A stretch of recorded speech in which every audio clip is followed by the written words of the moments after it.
Hello YouTube, it is your boy B3 back with another kicking movie reaction review. My partner and I just watched this on December 11th, 2020. Yes, I know it's going up about a month after that. But that is because I've just been watching a lot of movies. I should have watched this sooner so that I could get it out to you guys around Christmas time. Sorry I didn't. I know I probably would have got more views if I did, but this ain't about the views all the time, you know? But the film is called Santa Jaws. Get it? It's like Santa Claus, but it's Santa Jaws. It's a Christmas shark attack movie where the shark is Christmas themed. Hoo boy!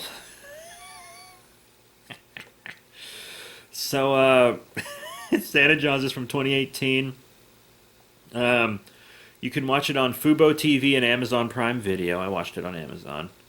It's got a 3.8 out of 10 on IMDb and a 56% on Rotten Tomatoes. Quick read up. Trying to survive the family Christmas, Cody makes a wish to be alone, which ends up backfiring when a shark manifests and kills his entire family. This is... it's like Home Alone, but with a shark instead of robbers. It actually has the same exact moral as Home Alone. Like, if you take the shark attacks, if you tone the shark attacks down and stuff, this actually, this plays like a family movie, but it's not, because it's got, like, blood and people getting horribly killed. Directed by Misty Talley. Screenplay by Jake Kiernan.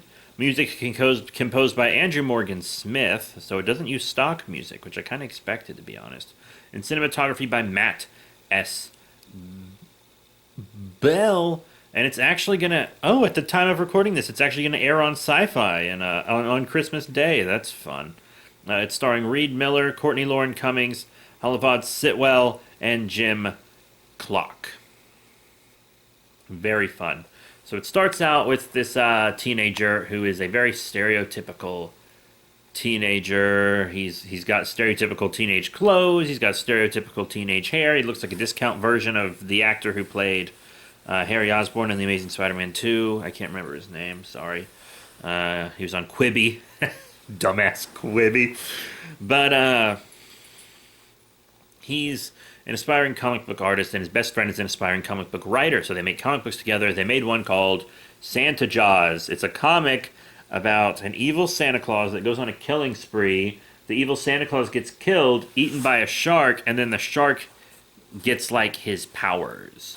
So the shark has, like, a Santa hat on its fin, and it's wrapped in Christmas lights. It's got glowing red eyes like Rudolph's nose, and you hear jingle bells when it's approaching. It's attracted to Christmas things. And spoiler alert, that's also its weakness. It's weak against Christmas-themed things. You have to use Christmas-themed things against it. So, spoilers from this point on. But, he wants to go to a comic shop party, but he gets in trouble for this political cartoon he made, because they're going to start requiring uniforms at his public school. And then he got grounded for it. His parents said it was, like, an offensive picture. It was literally just a political cartoon, like a depiction of their principal cracking a whip. That's all it was. Like,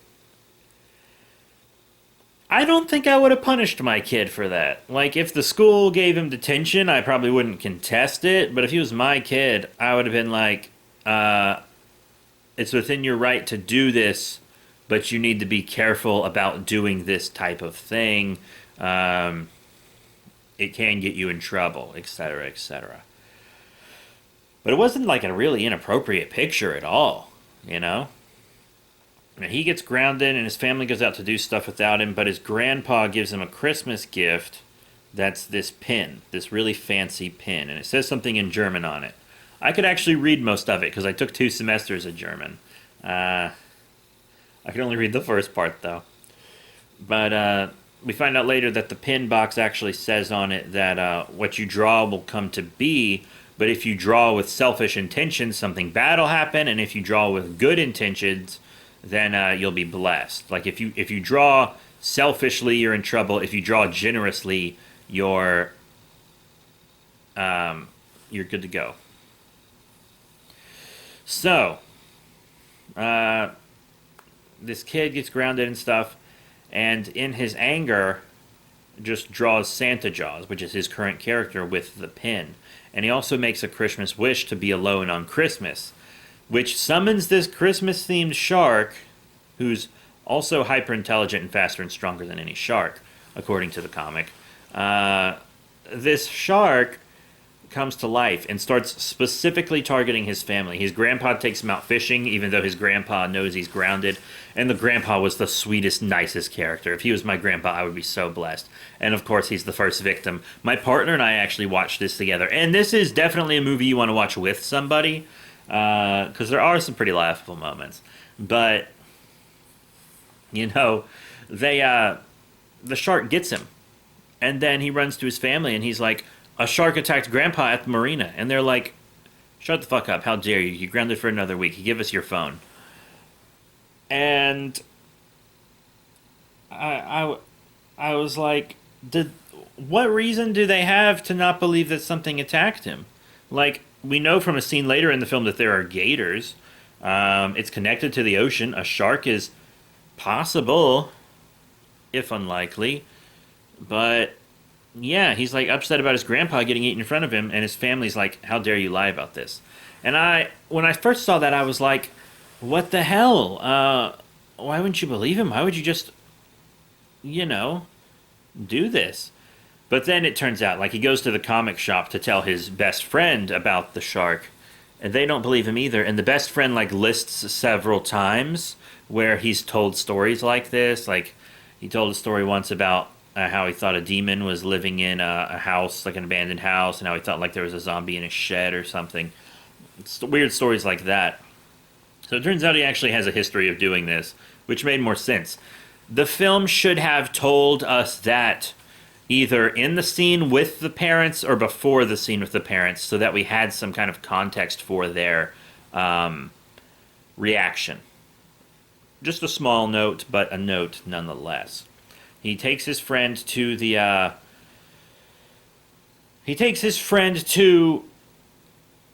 marina, like the pier and stuff, and also another friend they make, which is the girl he has a crush on, who is also his across the street neighbor, and she has the comic, and they needed to get the comic to defeat Santa Jaws. For some reason, it's not clear why at first. Once they get the pin, it's clear why they need the comic, but they have no reason to need the comic to defeat the monster before they learn what the pin does. But they still go to get the comic from her anyways, and it kind of doesn't make sense. I feel like that's something that was maybe left over from another draft or something, or they just couldn't think of a reason to get her involved. But they get her involved, and the best friend and she don't believe in Santa Jaws at all. But then they see Santa Jaws eat a guy dressed like an elf, and it's like, oh shit, Santa Jaws is real. And then the uncle gets eaten, and his sugar baby saw it happen, sort of. And then the brother, his older brother, starts believing him. But the parents still don't believe him. They're like, she's just in shock. She doesn't know what she's talking about. We'll go look for the uncle. So then there's like 5 of them trying to stop the shark. But the shark does kill the sugar baby. It turns out the shark can actually use the Christmas lights around it as a lasso and pull people into the water if they're too far for it to get them, which is pretty cool power. But she actually is the first person to be able to damage it because she uses a sharpened candy cane to stab its eye out. And that's how they realize that only Christmas things can hurt it. So they keep doing that, and then one by one they keep dying. The friend dies. I didn't care about his death, to be completely honest. I thought he was very annoying. He didn't seem to care about the situation at all. He seemed to only care about his own safety and nobody else's. He was making weird puns in these horrific situations. When he was making the puns and stuff to get laughs before the shark attacks, that was totally fine. Didn't bat an eye. But while shark attacks are happening, and he's like making shark puns to get people to laugh when they just watched someone get eaten, not cool. So when he died, I was like, whatever, I don't fucking care. Then the comic shop owner gets eaten because he stole the pin because he was going to use it to like make himself rich. But remember, if you use the pin for selfish means, you get punished. He used the pin to make himself a fancy car, a girlfriend, and stacks of cash. And he was just a creep the whole film and was just kind of a dumb, awful guy.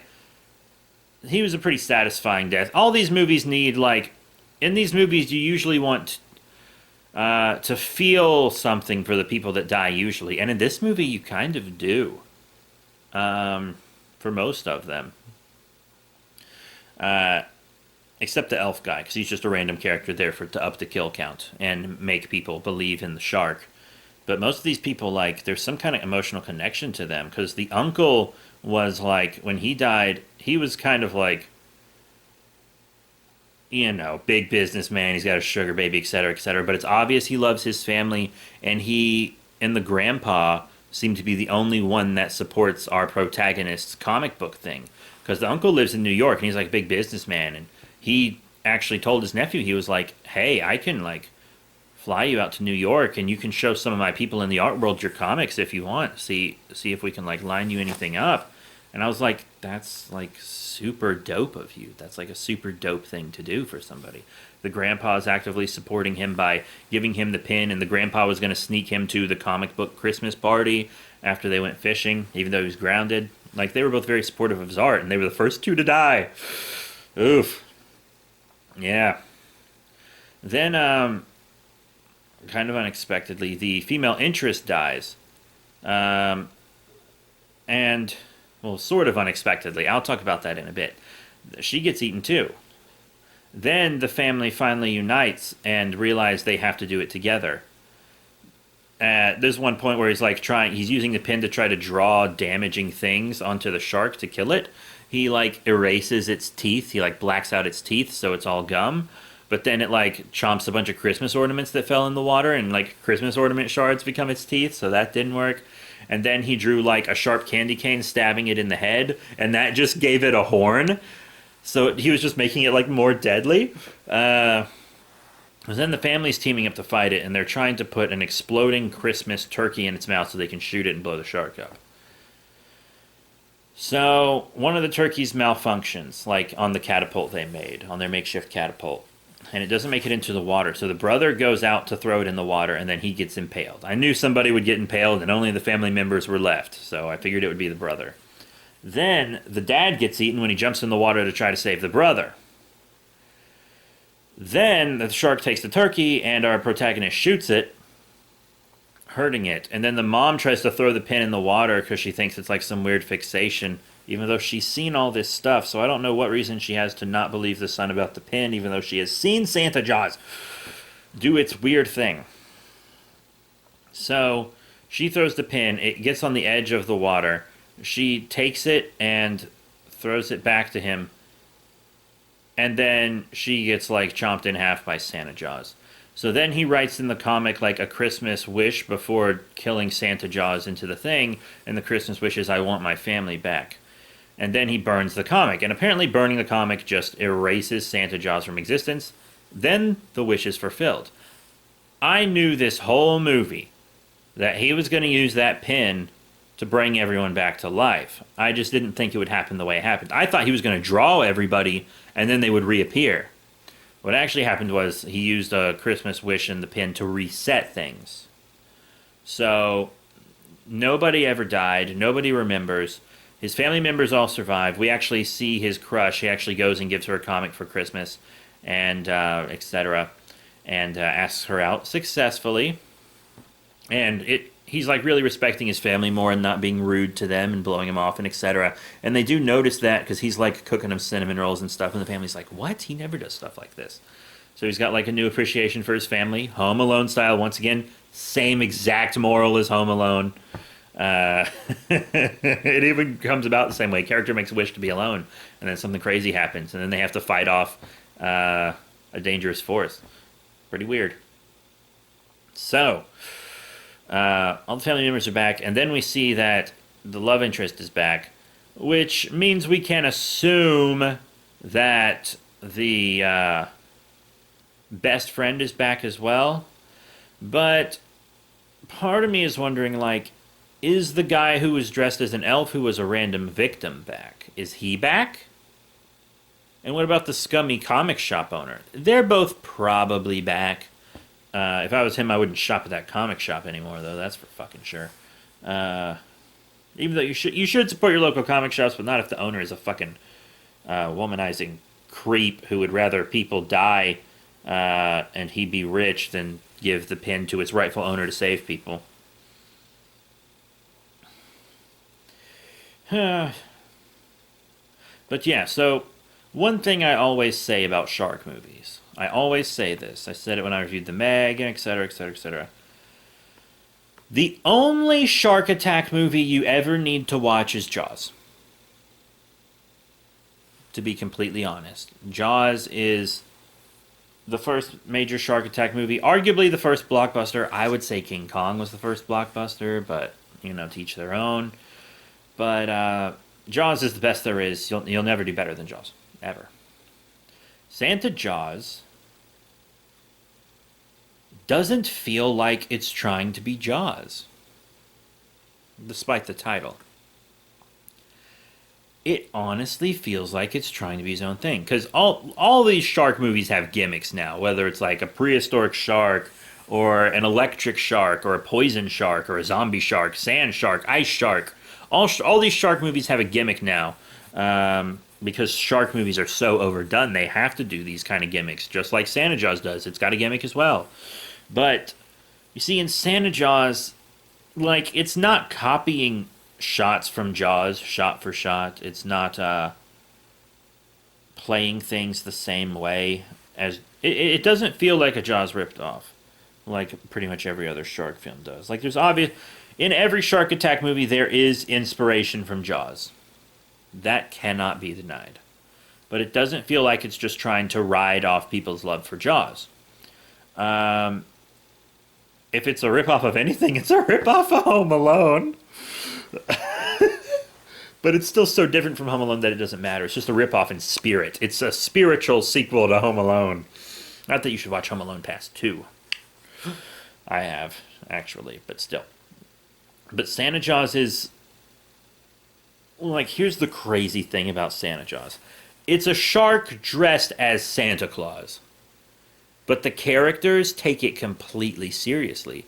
It's not a parody. It's not a horror comedy. This shark dressed as Santa that's taken seriously, I think is what makes the film good. If anyone else had the concept for this movie, it probably would have been a horror comedy or a parody. It would not have been a serious film.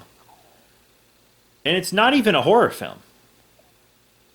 It's not a horror film. IMDb calls it action-adventure comedy. And it's got some comedy in there. It does. But the comedy's not so heavy that it's interfering with anything. This is an action-adventure film. Not a horror film. It's not a horror film at all. Not at all. And Jaws is a horror film. So, this film was really trying to do its own thing. It was really trying to stand out, and I think it did. Like, I honestly think it did. I think it has some rewatch value. The shark doesn't look too terrible, because the shark is really the only CG in the whole movie. Everything else is practical. The shark is the only CG, so they could put a little more effort into it. And the fin is practical. The shark fin with the Santa cap that you see in the water all the time is practical. Because that's something that can easily be done practical. Like, easily. No excuse to not do that practical. But most shark attack movies I see that are, like, low budget and stuff like this, they have CGI shark fins in the water. But this movie... Like, this was a good film, you know? I think if you watch it alone, you're not going to like it. This is a film that needs to be watched with someone so you can laugh and talk about it and stuff, you know? It's not so bad it's good. I think it's just good, actually. Like, the acting's not the best. It's kind of like, the acting is, like, it's a movie, but the acting is television-level acting. But also, I think it's like a for-television movie anyways? I don't know. I don't know. But it's very entertaining. You probably obviously you won't like it as much if you don't watch it on Christmas time, which is why I should have got this review out sooner. I'm so sorry. But Santa Jaws is 100% worth watching. I thought it was very creative. It felt like a family Christmas film, but isn't, and that seems to be 100% intentional. And I think it's brilliant. I think Santa Jaws is brilliant. My partner loved it. I really liked it. Like, this was a good film. I do want to say a couple things, though. The teenagers' reactions to people dying are very varied. So, he watches his grandpa get eaten, and he's very upset, as he should be. No one will believe him about Santa Jaws. But when he's trying to fight Santa Jaws and he's just watched his grandfather die, he goes to his crush's house and he's like checking his breath and doing his hair and he's like trying to prepare. He's trying to stand in a way that looks cool. He has both straps on his book bag. He slips one strap off to try to look cooler. And I'm like, dude, you just watched your grandpa die by a creature you created. You're not feeling, but in this scene, he's not feeling guilt. He's not feeling a sense of urgency. He's just feeling horny. And that is really weird, but at the same time, he's got to be in like 10th grade, right? He's got to be like a sophomore in high school. And that's exactly like a sophomore in high school, dude. And then he's at the comic shop trying to figure stuff out with Santa Jaws. And his brother is like, shows up and is like, Santa Jaws killed our uncle. And he doesn't react at all. Grandpa's dead. Like, oh no, but then like forgets about it very quickly. And then when he's told his uncle's dead, he doesn't even look up or stop what he's doing. Like he doesn't care that his uncle's dead at all. Right? When his uncle's girlfriend got eaten, he was like, no.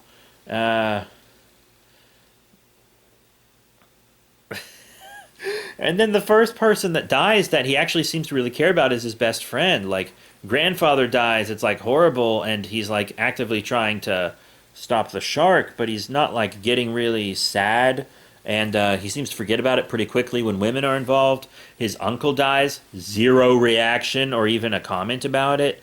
Best friend dies, he like has to take time to mope around for a little bit.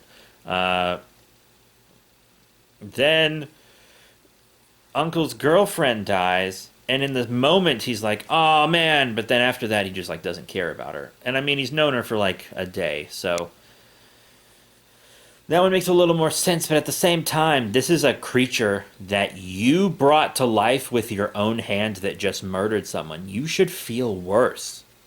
You should feel worse. Then his love interest dies. He feels pretty damn bad about that.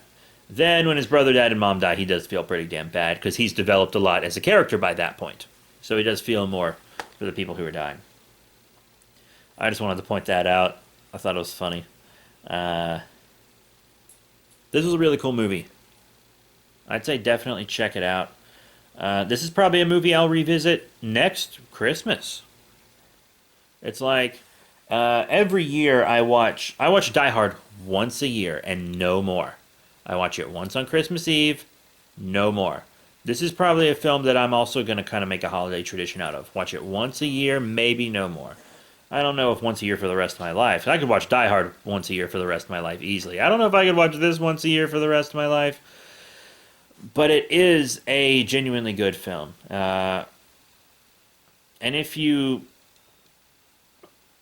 are living like I grew up living with like no internet, so you can't stream it on Fubo or Amazon Prime Video, which you still have to pay for it on both those platforms. It seems like it's hard to find. You can always, there's probably a DVD out there, and it seems to air on Sci-Fi Channel during the holidays, so there are ways to watch it. But that is it. Thank you all very much for your support. Remember to rate, comment, and subscribe. Check out all the cool links in the description below, Facebook, Twitter, etc. I have no clue what movie I'm going to do next. I kind of want to watch a couple comedy movies. I won't review them. I mostly just review monster and horror-y stuff, to be honest. The only time I review something that's not like superhero-y, sci-fi horror is if it really makes an impression on me. Like, I reviewed Coco because I thought it was really good, and I reviewed Moana because I thought it was really good, and I reviewed Borat subsequent movie film because I was like, that's really good. But but usually when I watch like a comedy or something, I don't review it. So if you have any like horror, monster, sci-fi movies, maybe even superhero that you want to see me do, just let me know. I got a bunch on my list. Every time I watch a movie on Amazon Prime, I add like 10 movies to my watch list. So it's likely that it might even already be on there. But that's it. Thank you all once again for your support. I'll see you all next time. Check out the links in the description below, and you can call me in sync because I'm saying bye bye.